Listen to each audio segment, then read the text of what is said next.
Unicorn. Unicorn. Hello and welcome to Ask a Unicorn. I'm your host, Ciara O'Mara, and this is brought to you by the Unicorn Union. In this podcast, I'll ask creatives that are mothers about how they balance their creativity with work and family. What fuels it? What tips, hacks and advice they have for fellow parents that might help. Join me in hearing their magic. Hello listeners. This week I'm interviewing the lovely Mirella Aponte. She is a creative director who works at Liganova MASH.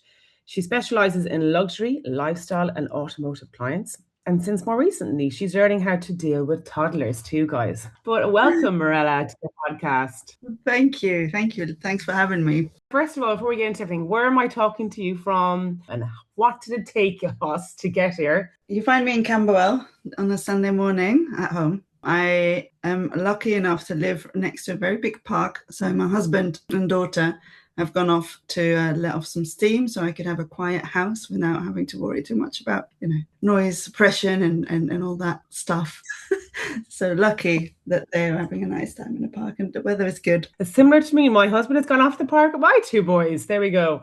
Lucky us, we're getting a Sunday morning to ourselves to chat. Yeah, so before we kind of get into all the lovely questions about you and as your motherhood journey and your creative journey, we're going to have a little bit of fun. And you might have heard in the other podcasts, I'm trying to find out what your unicorn name is. Then we will christen you, Mirella, with your new unicorn name. Yeah, so tell me, what does a unicorn that is Mirella Aponte love to eat? Okay, so I love frites, French fries for the non-Belgians with mayonnaise. It is my guilty pleasure that I can't really get out of. So it doesn't feel particularly grown up, does it? Wrong though, chips is good. Yeah. Mayonnaise is an essential addition though to the chips. It can't just be chips. Okay, awesome. And then what's your favorite thing to do? Okay, so I love people watching, not like stalking anyone online. I just like to sit somewhere and watch the world go by. Okay, people watching in maybe in a cafe, will I say? Yeah. And then where's your favorite place to be? Near the sea. I just love the sea. So I kind of low-key hope that AI makes me into a unicorn seahorse. Yeah, let's see. Okay, let's go.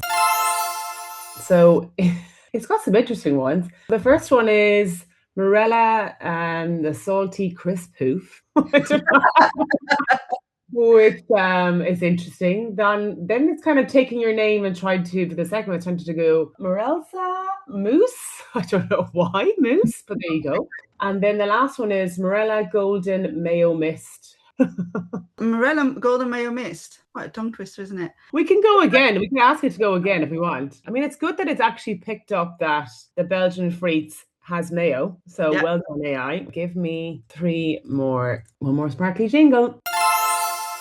So Mirella Mayo C, and then Mirella Flaneur Point, and then Mirella Maurice Fritel. I feel like I could run a village in the south of France with that name. Actually, yeah, it totally has that vibe to it. All right, you're Chris and Mirella Maurice Fritel. Welcome into the unicorn universe. Right, on to more serious things. I'd love to know, are you an art director, a copywriter, a hybrid? Yeah, so art director is my background. So I weirdly tumbled into it without realizing a long time ago before I knew what advertising was. I studied photography and film, and in Belgium you can do that in secondary school. So I was quite young. And then using those skills, I guess, I had to pick a uni and I wasn't sure whether to go into a photography uni in The Hague. And then my friend was like, I'm going to see this schooling at this university in Ghent. Do you want to come? Then I learned about advertising and I thought, that's actually sounds quite fun as well. Maybe I should apply to both and see what happens. And then I don't think I realized it was such a big decision because, I ended up choosing for the university in Ghent that was focused on advertising and that led me down the path of an art director. And I didn't really know art director that they existed in the first place or that was a career path, but it slowly unfolded in that way. That's amazing. So you could study like that stuff earlier on in school in Belgium, which is great. Yes, that forced really decided your way into advertising then. So you're like, right, this is going to be a career. And how long was your university course? That was 4 years. So it was a practical bachelor's degree. So it was very hands-on and doing. It was studying as well, but it was mainly creating things and becoming ready for the workplace rather than the theoretical side of things, I guess. So did you do a few like placements and then, little agencies or studios, was it?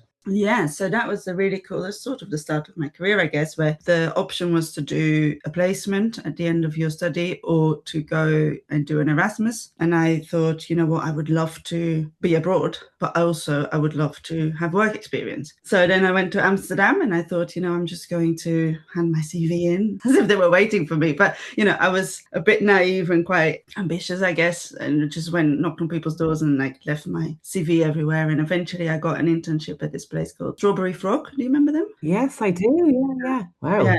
Nice. So they were like, yeah, come on in. And they were like, where did you come from this morning? I was like, oh, yeah, all the way from Belgium. And kind of taken away. They're like, oh, this is for an internship. And then they put me up in this great house with other young creatives in the agencies. And they really got us involved. It was lovely. Gave us a lot of trust. And for me, it was amazing because you're like part of this completely new world. And I thought I was going to work in Dutch because that was my language, or Flemish, which is sort of more or less the same. And then all of a sudden, everyone speaks English in this agency. And I was like, okay, I don't know if I can speak English well enough to get my thoughts across, but it turns out it was fine. Awesome. Because that's so cool to think. It's almost like The Apprentice, isn't it, in real life, that you were all in this house. That's really amazing that they did that. It was good fun, obviously, I assume. Oh, it was great fun. I also had no idea what to expect because one girl was from the UK, one was Polish, and the other guy was from Holland. So it's like this melting pot. And not everyone was creative either. Some were designers, other ones were project manager. So it was all quite, surreal when you're 18 or 20 or old. But the beautiful thing is that the English girl I still see all the time. And it was a great start to the industry. Surreal and maybe unusual, but it was lovely. I hope people are listening and feeling inspired to start doing this again because it was a very helpful step. Because otherwise, I don't know if I would have been able to do the internship because the travel is like, 2.5 hours door to door. You can't do that every day on an intern wage, It's really, there's like a lot of barriers to the industry, isn't there, like that? Yeah. I know like every agency kind of has different things. Like I know we've like a Challenger Academy thing at BCP. I'll have to have a word and see, can we get an apartment in London and put all these interns and like HR, but no. That sounds great though. It's really unique, and like you say, it made your entry into the industry then very exciting, and it also gives you, I suppose, you feel like that sense of trust from an agency if they're going to like give you a place to live and like all those things that makes you more driven. It was really nice and a lovely, warm experience. And at the end of my time there, they offered me a job, and I was like, I don't think so. I think I should move to London because that's the beating heart of advertising in Europe. So I just thought, it'll be easy. I'll just go to London and this will happen again. And then it turns out that wasn't the case. No, that's not the case in London, is it? Like, yeah. You're like, where's the agency giving free accommodation? Where's that one? Yeah. I suppose these are things when you're young and naive. If you did it with all you know now, you wouldn't make half of these moves, isn't it? Yeah. Well, what a lovely, fantastic, amazing start into the industry. But I'd love to know, since that time as Strawberry Frog, could you tell us a little bit about a project that, you're particularly proud of that shows off this unicorn magic that you have, Mirella? Yes. I think it's quite a tough question, I have to say, because I was thinking about it. But there's actually a few projects or a few periods in my career that I actually really enjoyed. When I landed on my feet a bit more in London, I was working on a Tesco account, and it was really lovely because it was so fast. And we had to shoot stuff every other week for TVCs. It was almost like an always on for TV because, we need to sell more cucumbers or the sausages, we need to rush against the other supermarket too. So it was really fast paced, which meant that we could make a lot of things and it wasn't so always under the loop, which meant that sometimes there was space for fun things to be made because it was so fleeting, before you knew it was off the air again. So we made some cool TVCs and we've won some creative circles with it. So that was actually a lovely second start, let's say, lovely start in London, which I really remember fondly. And then after that, I did some cool luxury focus, and that's when I started to work with car brands. So we did something at the time quite technologically advanced for Bentley, which was this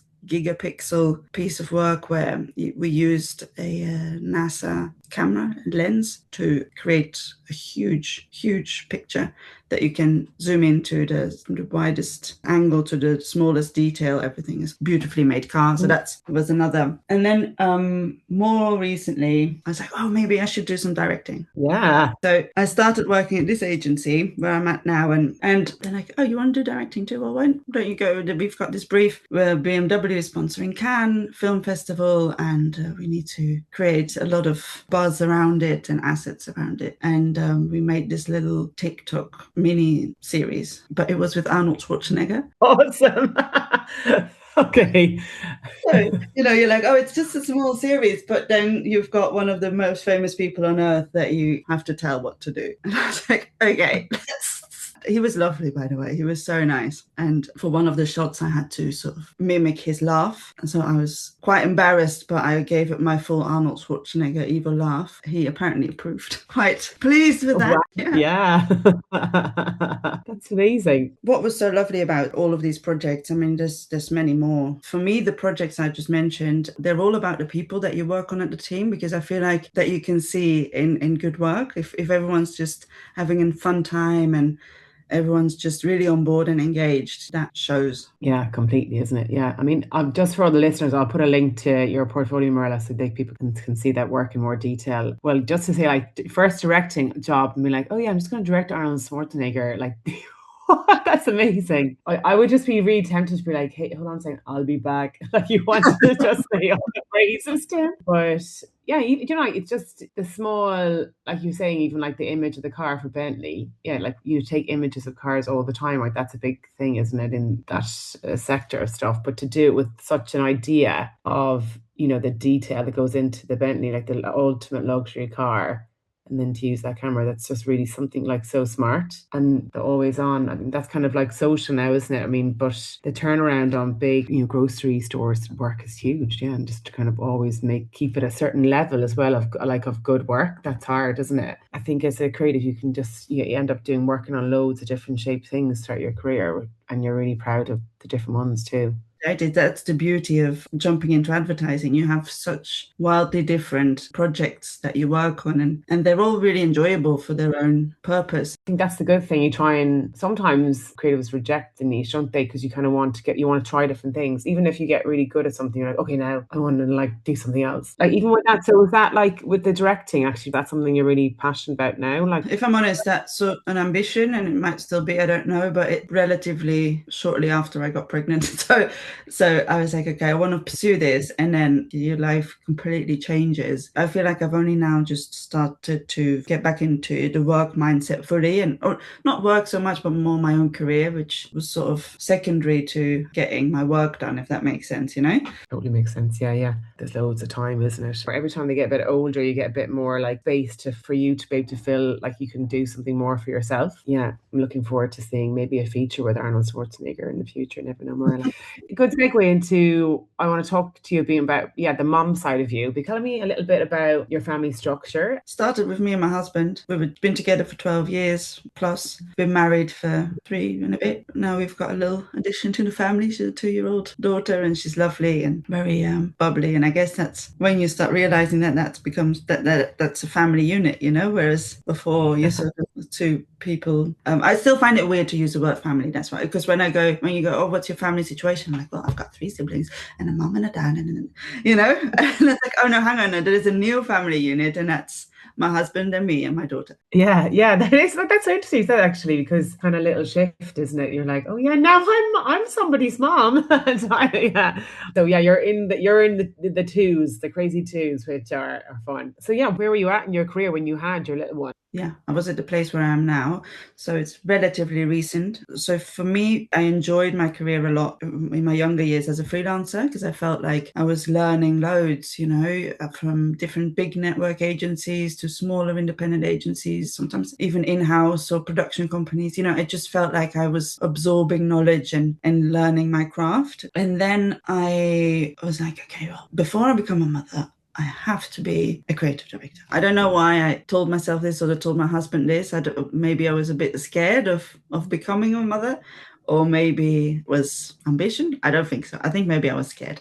And if I was looking for excuses, but then I found this lovely agency that I'm working at now that it felt safe. It felt like a really warm environment and a team that was supportive and allowed me to ease into the idea of jumping into like a big new part of my life, I guess. Yeah, it makes sense. That kind of resonates even with me, actually. There's this thing of like you want to get to a certain level sometimes before you have kids, but sometimes these things don't go to plan either, do they? It's like that's really nice to hear is what trying to find an environment that you feel comfortable and safe in to like again to make that transition into being a parent, which is a big transition.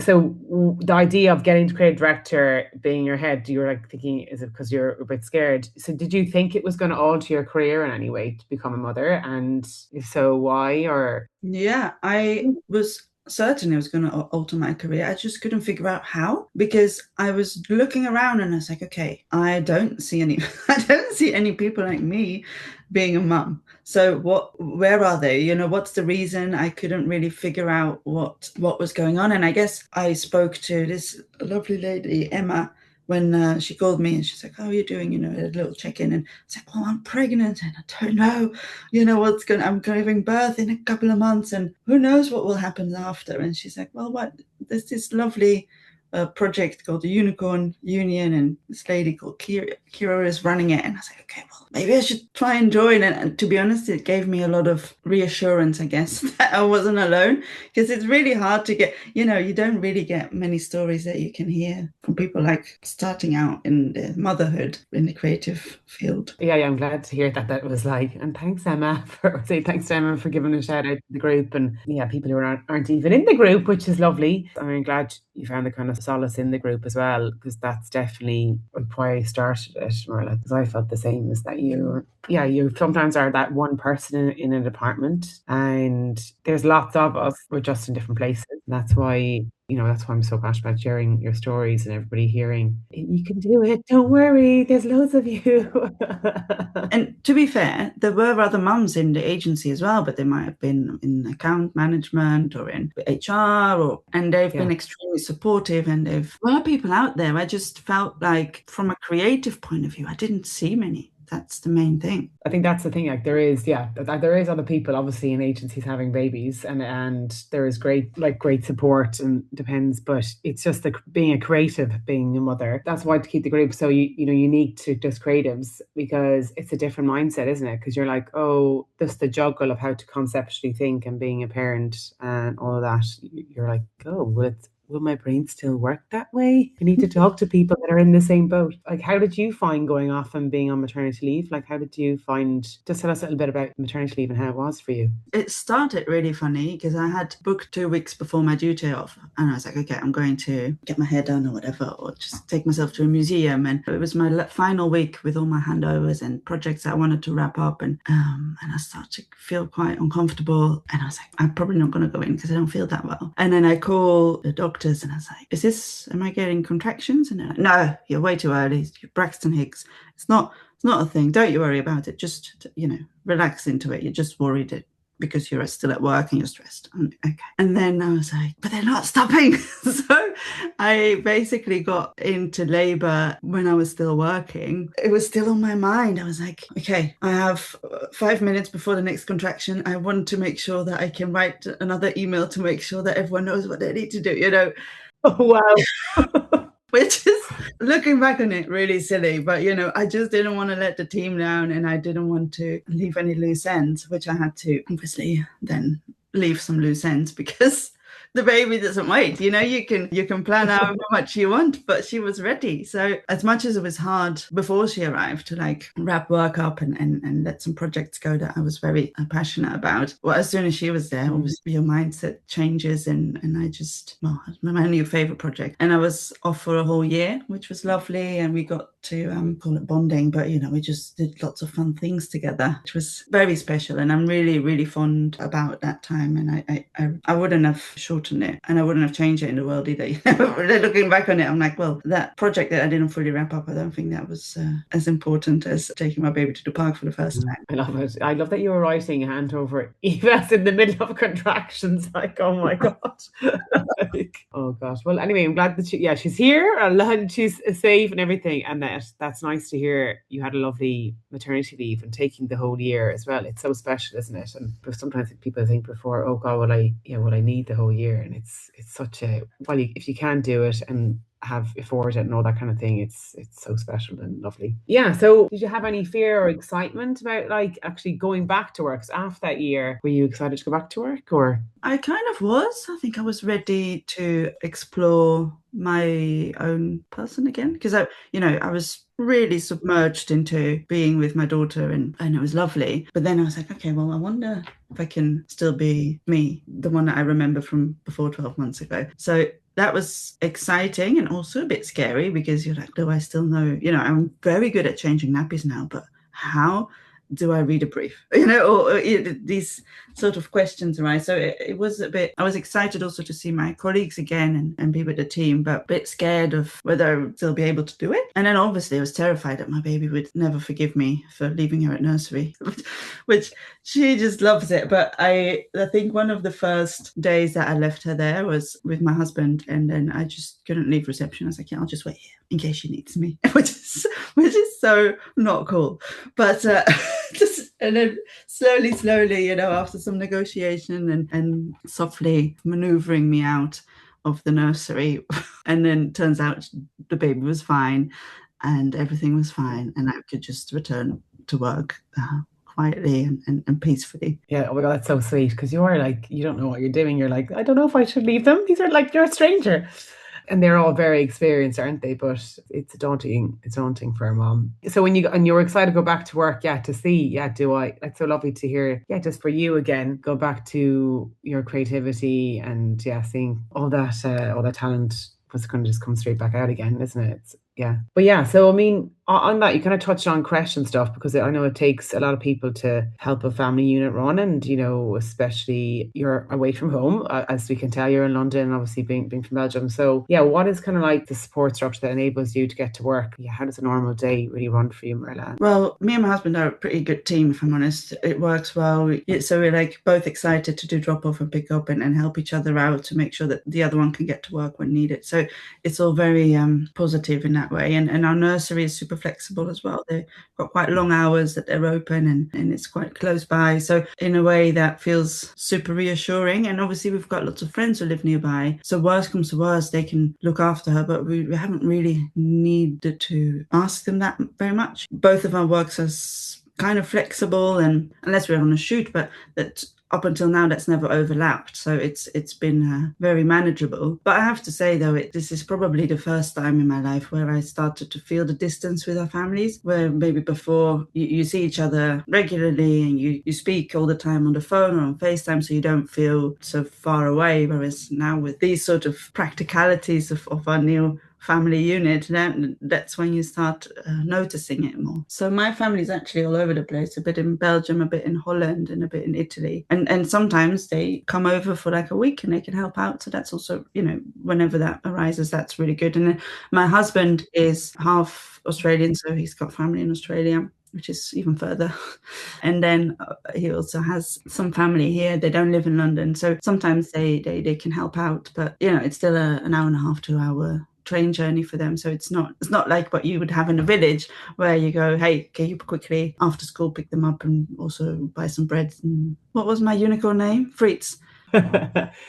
You were saying drop off and pick up. Is there a routine to that, or how does it work? Yeah, so we've got quite a good system. First of all, it's a flexible system. We're both in the office 2 days a week, so we just try and not overlap them. So a person who works from home can do drop off and pick up a lot easier because, it's 10 minutes down the road. But I have to say, the other day, my husband wasn't here and I was in the office and it got to like 5:15. I'm like, oh no, I need to go and do pick up. And again, if got to a place where I couldn't have gone, we could have called a friend or we could have called one of the other parents from the nursery. But saying that though, I'm creative, as we know, and therefore not particularly organized. But my husband is a producer, so he's a lot more, I would say, organized, or just better at timings. That's good. Having a producer husband, that's strong. That helps. Yeah, that works in that regards. That's good. Little tips again for people who are thinking how you make these things work, right? So, and if you don't mind sharing, it's totally up to you what you want to share. But what is the cost of all the childcare for you guys for your little one? That, again, that's producer territory. That's outsourced. Try to call your husband, right? Hey.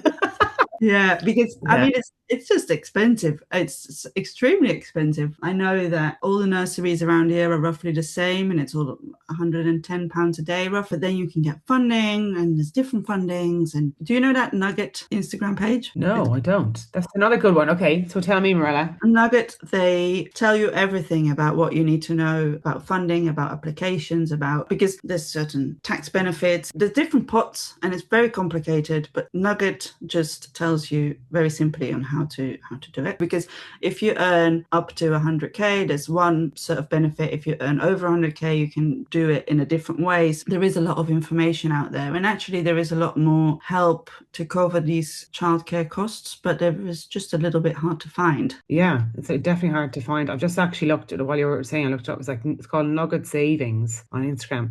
The hilarious thing is I follow it. Do you think I've read anything? No, obviously not. As my youngest is about to go to school, so that's really annoying. And I've realised I've lost lots of money. But but for all the listeners, go on Nugget Savings. But it is quite important, isn't it? Because with the 100k mark, you get 30 free hours. Up to that, then you don't. You get 15 free from certain ages. They've changed stuff recently. Those free hours come in from an earlier stage for everybody. Yeah, the UK is still a very, very expensive place to have kids, but Nugget Savings, make sure you actually read the posts, unlike myself. Thankfully, Mirella, you read them. So that's the producer husband again. It is great, but £110 a day, it racks up pretty quickly, doesn't it? It does. But yeah, also a little bit on, the flexibility, because you kind of talked about your 2 days a week in the office. Is that something you've asked for? Is that something that kind of happens as standard at your agency? Well, our agency is actually really good at flexible working anyway, because it's relatively new and it was sort of founded during COVID when everything was remote. So I think that spirit is still sort of in there, but they've now sort of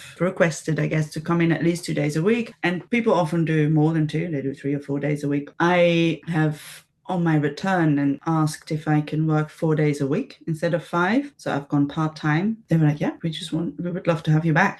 So whatever it takes to, make that happen. I'm sure I'll go back to 5 days a week. It's just that sort of young child period and that transition period that for me was quite important. And if I'm honest, the nursery didn't have 5 days availability either. So it worked out. They were like, sorry, we can't hold your child on the Wednesday. So that sort of initiated the conversation.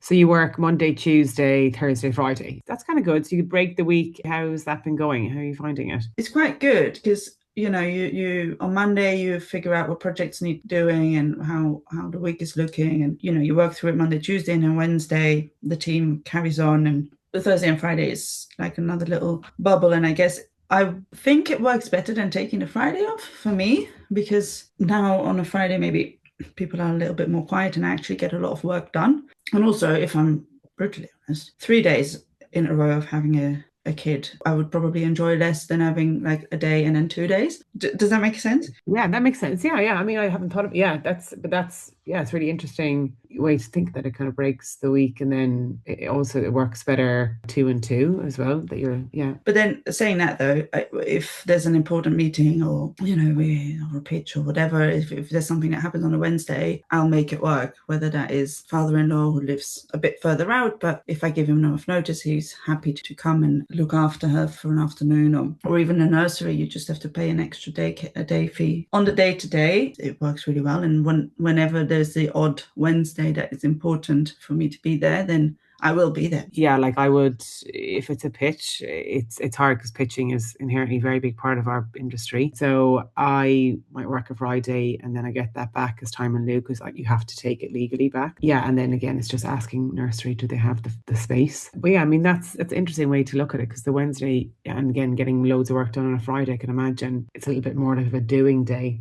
during the week or a lot of meetings, isn't it? Yeah. And also lovely to hear that they were like, we're just delighted to have you back and we're happy to give you the flexibility. That's so lovely. Like that's generally really great to hear that's happening. But it also means that I'm happy to, whenever it's needed, to hand in my Wednesday. Or, it feels like a very positive environment and a very safe place to obviously create, which is quite a delicate process anyway, but also to become a parent in, which is another very delicate phase of life, I guess. And everyone around us is very understanding, and there's a lot of parents in the agency. So it's not like there's no understanding or willingness to understand. Honestly, I couldn't be luckier, I don't think. Oh, great. That's lovely to hear. Well, yeah. Do you think becoming a mother has affected your confidence, or I would say your unicorn sparkle in any way? Do you think it's changed your confidence? I think, yeah, for sure, because all of a sudden you're like worried about, you question everything, you're like, because that's what motherhood does, right? You have this tiny human you want to keep alive and you want to do a good job and you need to learn everything from scratch. So if you then go back into work, that sort of doubt still sits there a little bit, but it also just comes back. But yeah, that motherhood kind of puts you into, it really puts out of your depth because you jump into something that you don't even know what to expect. People don't tell you a whole lot and you're like, oh, that kind of sense of, and then going back to work, your brain gradually gets back into the mode. It's like the cogs have to kind of start kind of working, oiling up to the way they used to be. It's just because your brain has been in a different mode for a while. And I think it's to be kind to yourself, isn't it, a bit, and know that you will be fine. Yeah, really. Yeah. So like confidence slightly changes it a bit. And then do you think your creativity has changed since you became a mom? Probably. I've only been back a year, so I think it has changed in the sense that I can't really go and obsess over things like I maybe did before. I would like find myself in the middle of the night looking things up and and going over things. And whereas now the perception of time has completely changed, I guess. And I feel like I see the answers more clearly, more quicker to the creative problem. I don't know if the output has changed. So that we will see, I guess, in a few years' time when my portfolio is updated and things have been produced. But I do feel like my brain is a little more practical and a bit more clear on what the answer is quicker. I don't know if maybe that's just experience. Well, it could be a bit of both, but it's great to hear, isn't it? Yeah, because you have less time to procrastinate, potentially. But that's good to hear. It's like there is superpowers that come with being a mother. And yeah, is there anything particularly since you became a mother that you're proud of? Yeah, proud of a lot of things, but I think one thing that really stood out was in September, so about 6 months after my return, I had like a big shoot for the Ryder Cup, which was in New York. Bit out of my comfort zone. I don't know anything about golf. There was a big footballer involved, so it felt like a big project that needed a lot of attention and it needed a bit of craft. But then from a motherhood point of view, it also meant that I stopped breastfeeding my daughter. She was 18 months and it was only like for comfort more than anything. But talk about hormones. It was a big, hormonal roller coaster to be on. Wow. Well, sounds like an epic shoot. But yeah, then to stopping breastfeeding, which you don't realize when you're like eventually finishing it, there's a lot of hormones going around. So I empathize. I hope it went all okay, because I can imagine your boy like, ah. Exactly. Well, that sounds cool. I mean, again, going away on shoots as well, when you are a mother, it's totally changed the logistics and the emotional pull. Yeah, on that actually. So is there stuff that you found when you're going back to work? Is there any little tips and tricks and hacks that you find useful? I think the main thing is just to be kind to yourself, because it's really hard. And what I found, especially in the beginning, I was like, oh, I need to be more professional. Oh, I need to be more mum. Oh, I need to be more myself, and I was just putting so much pressure on what I thought was required in that moment for me. Whereas, sometimes it is hard and you might be on a shoot and you might go, oh, I really miss my baby. You can actually vocalize these things and normalize them. The same thing really for when you're coming up with ideas. In the beginning, it might be harder. And instead of giving yourself a tough time of going like, oh, why can't I come up with something good? Or why is it taking me so long? Or the most important thing is to just allow yourself to retrain that muscle and oil the cogs or whatever you want to call it. But, just let yourself go through the process. Yeah, it gets easier with every mile. Like, yeah, just on that, being kind to yourself. It's busy being in mind working in advertising and being a mom. But yeah, do you get much time for yourself in the midst of it all? I probably do. I think I'm my own worst enemy in it. Definitely the person who suffers most from it is me. But I just like being around other people. So it doesn't come natural for me to go, actually, I need some space to myself. So that's definitely something for me to work on. I think it's just like, as well, it is being kind to herself, because, you know, she's 2. It's a lot at the start. That's the lovely thing about the group. You can see every different stages of motherhood. Like, as they get older, you get a little bit more time for yourself. And some people are just better. Maybe it's just their personalities. They've always been better, like compartmentalizing things. But yeah, so the next question, this is probably a big one, but is there one thing you wish you knew before becoming a creative mother? Yes, I think the word creative is almost not relevant to this. I just didn't realize how much I would enjoy being a mum. I think I was just like, you know, I would like to have a family, but maybe I can just outsource that to childcare and I can just keep on working and creative. And when she arrived, I was like, oh my gosh, this is amazing. I'm actually really loving it. And I don't want to outsource the childcare at all. I just want to be around her and I just want to experience it. So I just thought I was some sort of cold-hearted business lady, and then this little creature comes along, and you're like, "Wow, what a beautiful life you unlock!" It's super humbling in a way, and it kind of puts you in your place a little bit. I didn't realize how much I would like it. I really didn't. That's lovely to hear. Yeah, you're such in this like work mode, especially for when you're trying to push to BCD and all that. You're kind of like, God, how am I going to balance that? Yeah, that really catches you off guard. So just to know that, that's the other thing, that you might absolutely adore being a mom, and you may never want to go back to advertising. Who knows? So yeah, would you still pick this career? Like, even, I mean, you were excited to go back to the job, so would you still pick advertising post being through the whole motherhood thing? Do you think it's still the career for you? Definitely, yeah, I think so. Listen, I don't always, like I was saying earlier, I do wonder sometimes what it would have been like if I went down the photography path, or what I would have done. Before that, I wanted to be maybe a professional drummer. So, you know, there's so many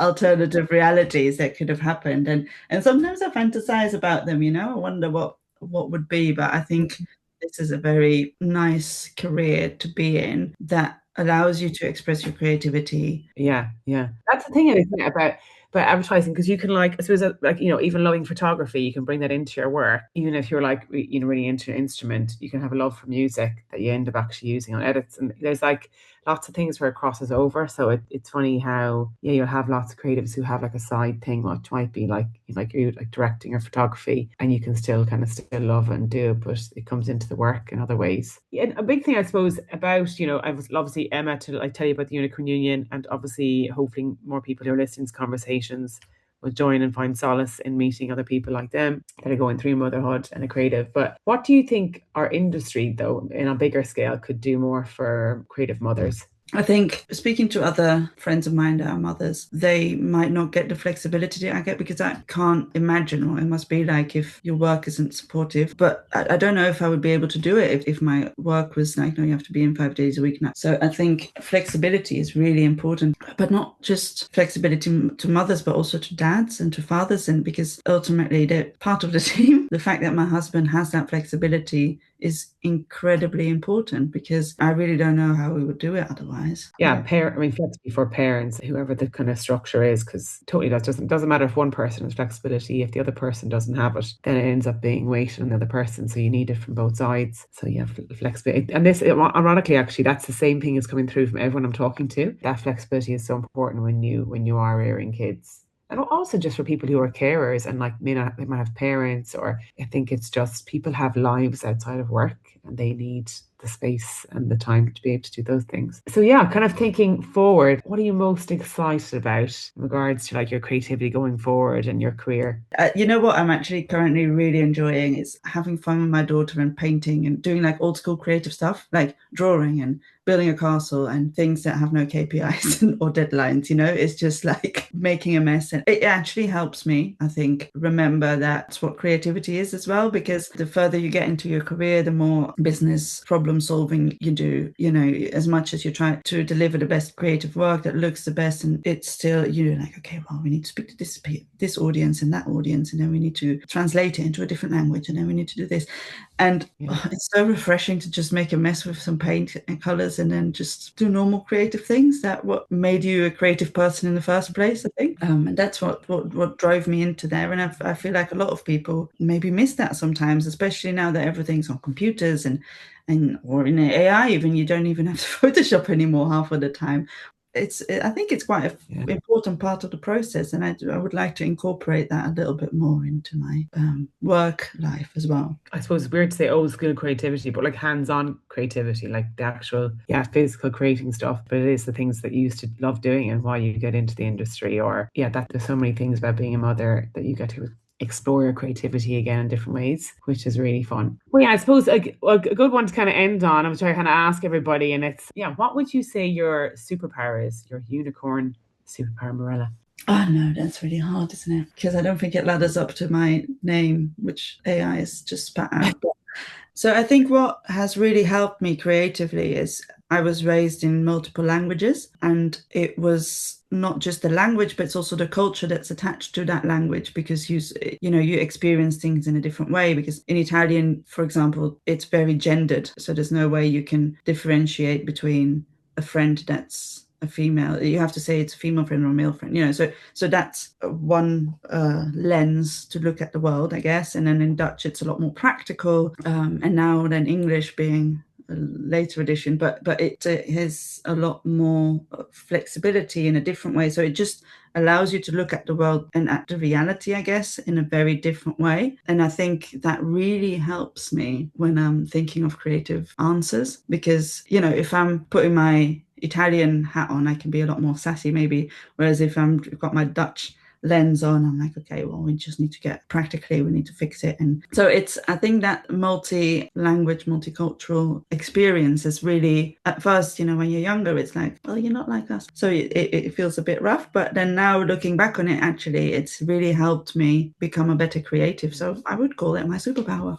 Triple threat. The multilingual thing is, it really is a superpower, and just the different viewpoint through those three is amazing. That's so cool. Awesome. Well, that's a lovely, lovely way to end. And thank you so much, Mirella, for your time and just getting to know you and hearing all about your journey and your fantastic creativity. Thanks for your time this morning. Thanks for having me. It was lovely to chat and not scary at all, actually. Okay, thanks listeners for listening, and we'll tune in next time as I talk to one of our other amazing unicorns. And please share this story with as many people as you can. Bye. I hope you enjoyed listening to a conversation with a real-life unicorn. Please follow us to hear more, and any shares with creatives or mothers would be truly appreciated. Credit to Simone Hendrick for our logo design, and to my two sons for their wonderful voices. Produced and edited by myself.